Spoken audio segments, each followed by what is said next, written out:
Hello viewers, আসসালামু আলাইকুম। Subarna's cooking গ্যালারিতে আবারও আপনাদের সবাইকে স্বাগতম জানাচ্ছি। আবারও হাজির হলাম চমৎকার একটি আচারের রেসিপি নিয়ে। লোভনীয় আচারটি দেখতে যেমন সুন্দর, খেতে অনেক মজার, ডাল ভাত কিংবা খিচুড়ি ভাতে দারুণ লাগে। আর আপনি এমনিতেও খেতে পারবেন। আশা করছি চমৎকার এই আচারের রেসিপিটি আপনাদের সবার ভালো লাগবে। ভালো লেগে থাকলে চ্যানেলটিকে সাবস্ক্রাইব করে রাখতে একেবারেই ভুলবেন না। আমি এখানে 1.5 কেজি মতো জলপাই নিয়েছি। জলপাইগুলোকে ভালোভাবে ধুয়ে আমি এভাবে কেটে নিয়েছি। যে কোনোভাবে কেটে নিলেই হবে।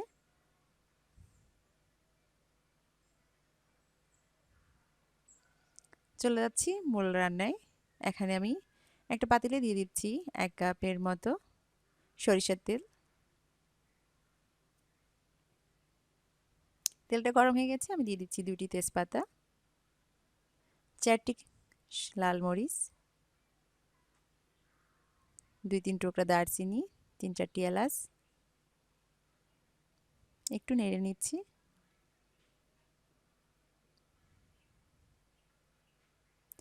দিয়ে দিচ্ছি 1 টেবিল চামচের মতো আস্ত রসুন।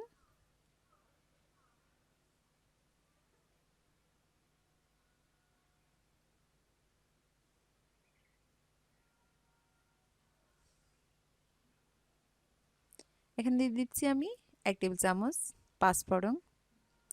সামান্য একটু ভেজে নিব। সুন্দর একটি ফ্লেভার বের হতে শুরু করেছে। এ পর্যায়ে কেটে রাখা জলপাইগুলোকে দিয়ে দিচ্ছি।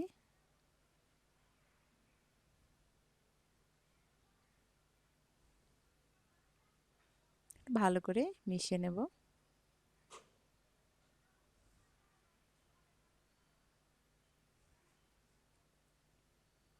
দিয়ে দিচ্ছি 1 টেবিল চামচ সরিষা, মিহি করে বাটিনি, আস্ত আধা ভাঙা করে নিয়েছি। দিয়ে দিচ্ছি 1 চা চামচ হলুদের গুঁড়া,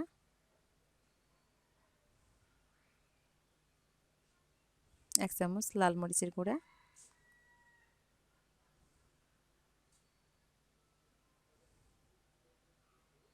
একটু মিশিয়ে নিলাম।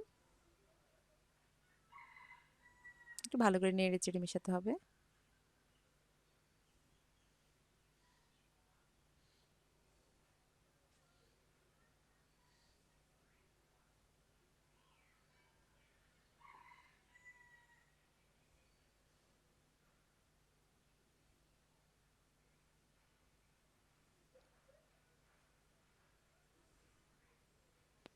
এখন আমি দিয়ে দিব চিনি।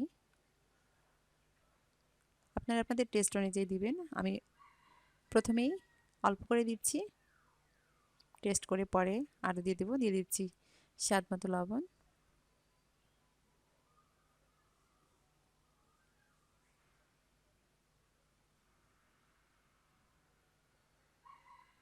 সব কিছু ভালো করে মিশিয়ে নিচ্ছি।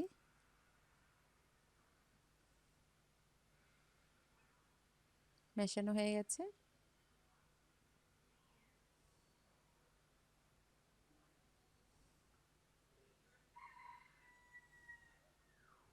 আপনি চাইলে এখন ঢাকনাতে ঢেকেও আচারটি তৈরি করতে পারেন। দিয়ে দিচ্ছি 2 টেবিল চামচ ভিনিগার। ভিনিগারটা দিলে আচারটা অনেক দিন পর্যন্ত ভালো থাকবে।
আমি এখানে 1.5 কেজি জলপাইয়ের জন্য আধা কেজি পরিমাণ চিনি দিয়েছি।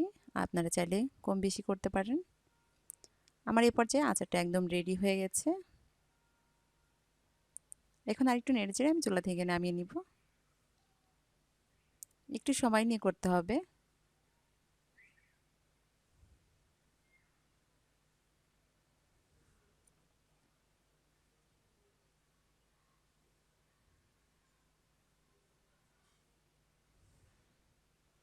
আমি ঠান্ডা করে পরিবেশন করেছি।